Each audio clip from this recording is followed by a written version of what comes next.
Class French revolution, it's our third part of this chapter.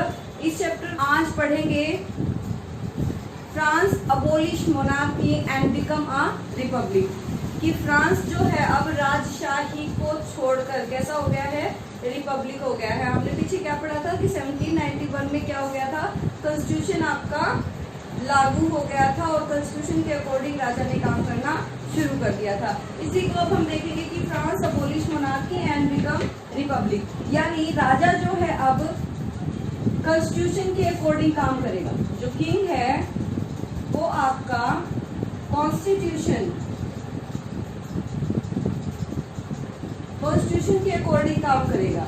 लेकिन देखिए राजा ने सहर्ष स्वीकार कर लिया, खुशी खुशी मान लिया कि वो कॉन्स्टिट्यूशन के अकॉर्डिंग काम करेगा।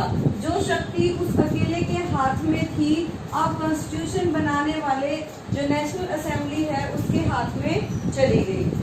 अब जिस व्यक्ति की शक्तियां छीन ली गई हैं, क्या वो फेथफुली कॉन्स्टिट्यूशन को मानेगा? नहीं। ऐसा ही यहाँ हो रहा था कि इसने कॉन्स्टिट्यूशन को मान लिया, लेकिन धीरे धीरे इसने क्या कर दिया, प्रुशिया और ऑस्ट्रिया, प्रुशिया और ऑस्ट्रिया क्या है, नेबरिंग कंट्री है फ्रांस की, उनके राजाओं से मिलकर जो जितने भी तरह के रिवोल्ट हो रहे हैं, जितने भी तरह के आंदोलन हो रहे हैं, मूवमेंट्स हो रहे हैं, उन सभी को खत्म करने के लिए इन दोनों राजाओं के साथ इसने मिलना शुरू कर दिया। किसने? लुईस 16 ने मिलना इनसे शुरू कर दिया।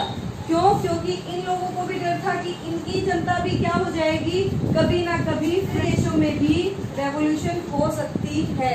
इसलिए ये तीनों ही मिलकर क्या करना चाहते थे, इस जो कॉन्स्टिट्यूशनल जो मोनार्की शुरू हुई है इसे खत्म करना चाहते थे। लेकिन ये सारी बातें आपको पता है कि जो वोटिंग राइट मिले थे वो भी मतलब प्रॉपर वे से नहीं मिले थे। वहां भी एक्टिव और पैसिव सिटीजन था, महिलाओं को अभी भी अधिकार नहीं मिले थे, तो अभी भी वहाँ क्या हो रहे थे, रिवोल्ट अभी भी वहाँ हो रहे थे। तो इन रिवोल्ट्स के चलते क्या किया, वहाँ की जो नेशनल असेंबली थी, नेशनल असेंबली ने वॉर शुरू कर दिया। किसके साथ वॉर शुरू कर दिया? आपका अप्रैल 1792, अप्रैल 1792 में वॉर शुरू हुआ। किसके अगेंस्ट था ये? Against Prussia and Austria, against Prussia and Austria. Prussia और ऑस्ट्रिया के अगेंस्ट वार शुरू हुआ अप्रैल 1792 में, क्योंकि प्रुशिया और ऑस्ट्रिया मिलकर लुईस 16 के साथ जो समर 1789 यानी जुलाई है ना, जून जुलाई में जो गर्मियों के दिनों में जो क्रांति हुई थी उसके कारण जो कॉन्स्टिट्यूशनल मोनार्की आई उसे खत्म करना चाहते थे। ठीक है, उसको खत्म करना चाहते थे, इसलिए इन जो नेशनल असेंबली है उसने 1792 में पहले ही इनके ऊपर युद्ध कर दिया। इसके बाद देखिए जब युद्ध किया तो बहुत सारे लोगों ने बढ़ चढ़कर इस युद्ध में पार्टिसिपेट करने के लिए आर्मी में ये लोग भर्ती हो गए, और महिलाओं ने घर का काम काज देखना शुरू कर दिया, बच्चों की देखरेख के साथ साथ बाहर का काम करना भी शुरू कर दिया। ठीक है, जब ये वोट्स चल रहे थे तो आपको पता है जब वोट्स चलते हैं तो देशभक्ति के गीत, पैट्रियोटिक सॉन्ग्स जो हैं वो बहुत ज्यादा चलने शुरू हो जाते हैं। और इसी दौरान आपको पता है डिफरेंट टाइप के मूवमेंट्स भी चल रहे थे, तो इन मूवमेंट्स के दौरान जो पीपल हैं आपके, कहाँ के पीपल हैं आपके फ्रेंड्स के, उन्होंने अपनी स्वतंत्रता के लिए, अपने आप को वोटिंग राइट दिलाने के लिए, डिफरेंट राइट्स जो उनको चाहिए थे उनके लिए बहुत सारे आंदोलन किए। और इन आंदोलनों को करते हुए वो एक जगह है मार्सिल्स, ये मार्सिल्स जो है आपकी पेरिस में है। पेरिस की मार्सिल्स की गलियों से गुजरते हुए इन लोगों ने पैट्रियोटिक सॉन्ग गाया, तो मार्सिल्स नाम दे दिया गया। क्या नाम दे दिया गया? मार्सिल्स नाम दे दिया गया। अब जो है ये मार्सिल्स जो है क्या है? नेशनल एंथम है। नेशनल एंथम है कहाँ का? फ्रांस का। फ्रांस का नेशनल एंथम क्या है? मार्सिल्स है। और ये मार्सिल्स जो है कब गाया गया था? जब ये लोग मूवमेंट कर रहे थे, पेरिस की गलियों में इसे गाया गया था। और इसको लिखने वाला कौन है? रोजे डी आइजल जो है राइटर हैं आपके। किसके राइटर हैं?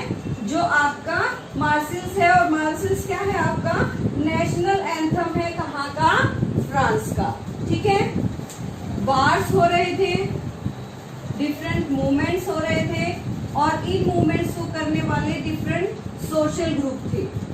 सोशल ग्रुप्स थे। इन सोशल ग्रुप्स में सबसे ज्यादा जिसने सफलता प्राप्त की वो थी आपका जैकोबिन क्लब। क्या था? जैकोबिन क्लब था। ये जो जैकोबिन क्लब है आपका बहुत इंपॉर्टेंट है। ये जो जैकोबिन क्लब है इसका जो लीडर था उसके लोग थे। तो जैकोबिन क्लब में कौन कौन थे? स्मॉल शॉपकीपर्स, पेस्ट्री मेकर, शू maker, printers, artisan, daily base workers जो थे वो सभी आपके जैकोबिन क्लब के मेंबर थे। क्या थे? आपके जैकोबिन क्लब के मेंबर थे। और जैकोबिन क्लब का लीडर कौन था? लीडर जो है आपका कौन था? Maximilien Robespierre. ठीक है। इनका ड्रेस कोड था कि स्ट्रिप्स वाली, ये देखिए ये स्ट्रिप्स वाली जो पैंट है इनकी, ये इनका ड्रेस कोड था। समर 92 में जैकोबिन्स जो थे, जैकोबिन्स ने प्लान बनाया कि क्या करेंगे, पर्शियंस जो है शोर सप्लाई ऑफ फूड्स की वजह से बहुत ज्यादा एंगर्ड है, इसलिए इन्होंने 10 अगस्त 1792 पैलेस ऑफ ट्यूडरीज पर क्या कर दिया? आक्रमण कर दिया। क्या किया?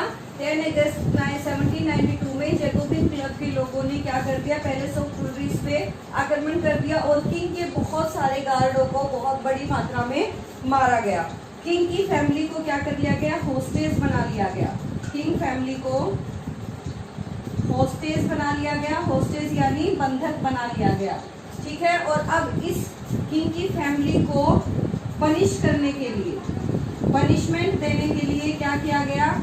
पनिशमेंट के लिए वोटिंग की गई।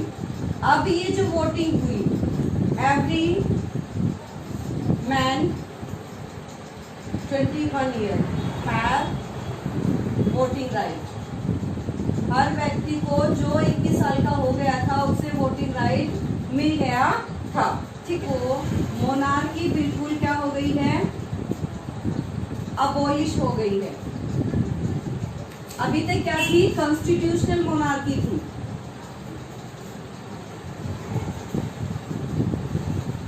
अभी तक क्या थी आपकी? कॉन्स्टिट्यूशनल मोनार्की थी। लेकिन अब 21 सितंबर 1792 में मोनार्की बिल्कुल अबॉलिश हो गई है, यानी खत्म हो गई है। अब फ्रांस कैसा हो गया है? रिपब्लिक हो गया है। और रिपब्लिक आप लोग जानते हैं कि रिपब्लिक कंट्री कौन सी होती है? रिपब्लिक कंट्री वो होती है जिस कंट्री के हेड को पीपल्स क्या करते हैं? इलेक्ट करते हैं। Peoples elect their head. अपने हेड को भी कौन इलेक्ट करता है? पीपल्स जब कंट्री के इलेक्ट करते हैं तो इसे क्या कहते हैं? रिपब्लिक कहते हैं। अब देखिए रिपब्लिक बन गया है। 21 सितंबर 1792 को वोटिंग राइट सभी लोगों को मिल गया है। अब वोटिंग राइट मिल गया है, किस लिए मिला था? आपको पता है कि आपका जो लुइस 16 था उसकी फैमिली को पनिश करने के लिए जो है ये आपको वोटिंग राइट दिया गया था। उस समय ये वोटिंग हुई थी। अब वोटिंग राइट के बाद क्या निकला कि 21 जनवरी 1793 21 जनवरी 1793 में लुइस 16 को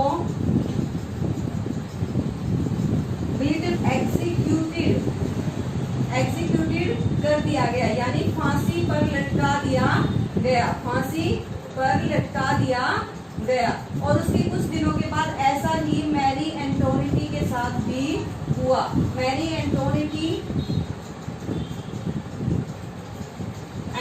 के साथ भी यही हुआ, उसे भी एग्जीक्यूटेड कर दिया गया। इस तरह से आप देखेंगे कि आपका जो फ्रांस है वो मोनार्की यहाँ खत्म हो जाती है और रिपब्लिक ये बन जाता है। आगे देखते हैं कि जैसे ही ये मोनार्की खत्म होती है तो जो राज है वो किसके किसके हाथ में चला गया? राज आपका पीपल्स के हाथ में चला गया। और पीपल्स में किसके हाथ में चला गया? पीपल्स का सक्सेसफुली ग्रुप कौन सा था? Jacobin club. कौन था? जैकोबिन। अब जैकोबिन क्लब का जो लीडर था वो कौन था? रोबेस्पियर था। अब ये जो मैक्सिमिलियन रोबेस्पियर थे, अब इनका राज शुरू हो जाता है कब?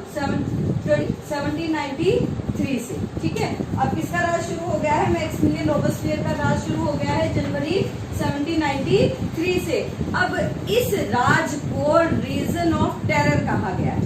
इसे क्या कहा गया है? रीजन ऑफ टेरर कहा गया है। अब देखते हैं क्यों कहा गया है। क्योंकि जैकोबिन क्लब तो सोशल ग्रुप था, सोशल ग्रुप ने तो अपने लोगों की भलाई करनी चाहिए थी, क्यों इसे रीजन ऑफ टेरर कहा गया? अब देखते हैं रीजन ऑफ टेरर। ये रीजन ऑफ टेरर जो है, क्वेश्चन आता है कि कब से कब तक था। तो रीजन ऑफ टेरर कब से कब तक था? 1793 टू 1794। आपको याद होगा कि जनवरी 1793 में लुई 16 को फांसी लटका दिया गया था। उसके बाद जो पूरे देश की कमांड है वो किसके हाथ में आ गई? जैकोबिन क्लब के हाथ में आ गई। और जैकोबिन क्लब का लीडर कौन था? आपका रोबेस्पियर था। और जो ये रोबेस्पियर है, इसकी जो कंट्रोल और पनिशमेंट की इसकी जो पॉलिसी थी अपनी गवर्नमेंट को रन करने की, अपने देश को चलाने की, वो क्या थी? Control and punishment. ये क्या कर रहा था? लोगों को बहुत ज्यादा नियंत्रित कर रहा था। और जो लोग, चाहे वो नोबल थे, चाहे कलरगी थे, या इसके खुद स्पोर्टर्स थे, अगर वे भी इसके खिलाफ बोलते तो वो इन्हें क्या करता था?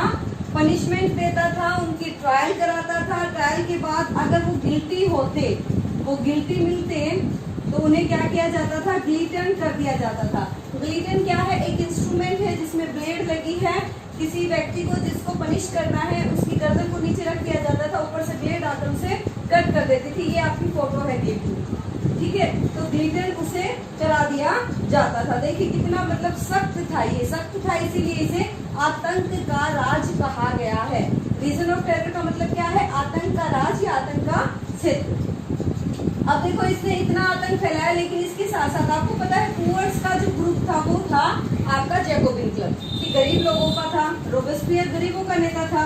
तो इसने क्या किया? मीट और ब्रेड को राशन कर दिया, कि मतलब राशन की शॉप्स पे आपको मीट और ब्रेड कम दामों में मिलेगा। उसके साथ साथ व्हाइट फ्लोर जो था, यानी जो सफेद आटा था जिसे अमीर लोग खाते थे, जो बहुत महंगा होता था, उसे बैन कर दिया। क्या करने के लिए? इक्वेलिटी को शो करने के लिए कहा कि व्हाइट फ्लोर कोई नहीं खाएगा, सभी ब्रेड खाएंगे। ठीक है, ब्रेड से इसने इक्वलिटी को शो किया। इसके साथ साथ इक्वलिटी को शो करने के लिए इसने क्या किया कि जो सर और मैडम की जो उपाधि थी उसे खत्म कर दिया। क्या कहा? कोई सर कोई मैडम नहीं है, सभी क्या है? सिटियन और सिटियोनी है। यानी जो मेल है वो सिटियन है और जो फीमेल है वो सिटियोनी है। ठीक है, इसका मतलब होता है सिटीजन। ये आपके फ्रेंच लैंग्वेज के वर्ड हैं, तो इसमें क्या होगा? इसको सिटीजन ही होते हैं ये। ठीक है, इसके साथ साथ इन्होंने क्या किया? जो फार्मर्स थे उन्हें कहा गया कि वो सिटी में जाकर, फार्मर्स को सिटी में जाकर लो प्राइस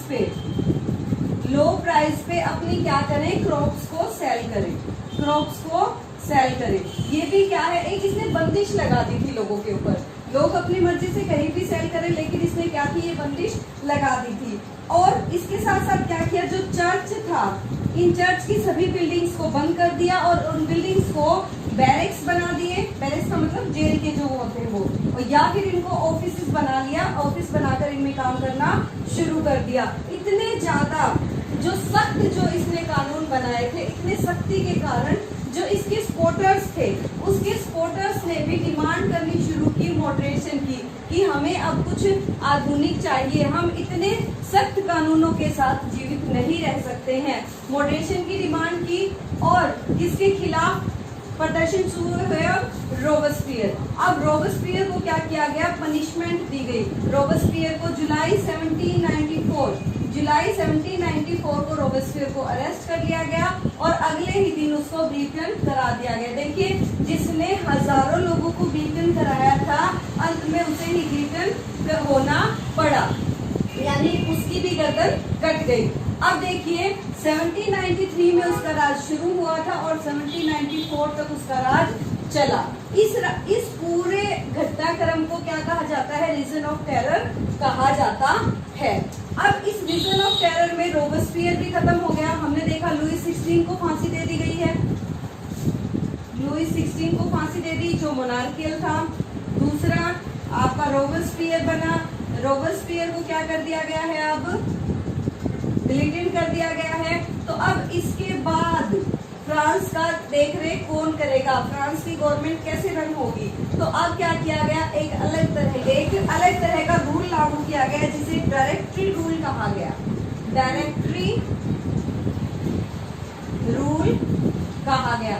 अभी डायरेक्टरी रूल में जो है कुछ डायरेक्टर बना दिए गए हैं, डायरेक्टर जनरल। और ये डायरेक्टर जनरल जो है कितने हैं? 5 हैं।